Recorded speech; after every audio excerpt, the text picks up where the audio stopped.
प्रार्थनान हेच मुचे मागणी, हीच मुची प्रार्थनान हेच मुचे मागणी.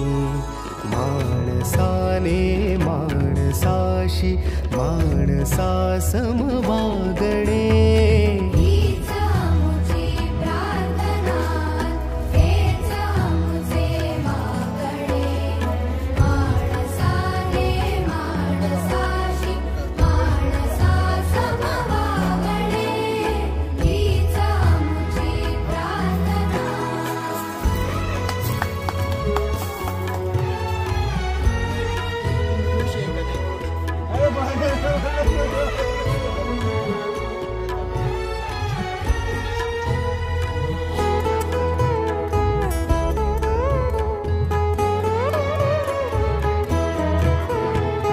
धर्म जाती प्रांत भाषा द्वेष सारे संपू